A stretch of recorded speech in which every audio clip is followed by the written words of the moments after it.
Návrh zákona o dani z príjmu obyvateľstva predniesie poslanec inžinier Marián Pletiar.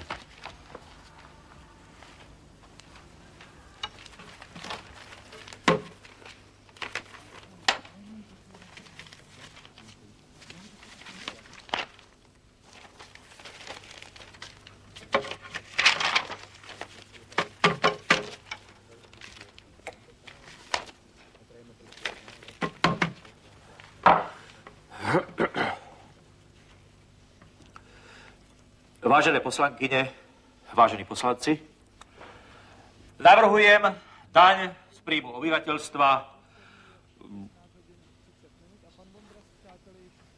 70%.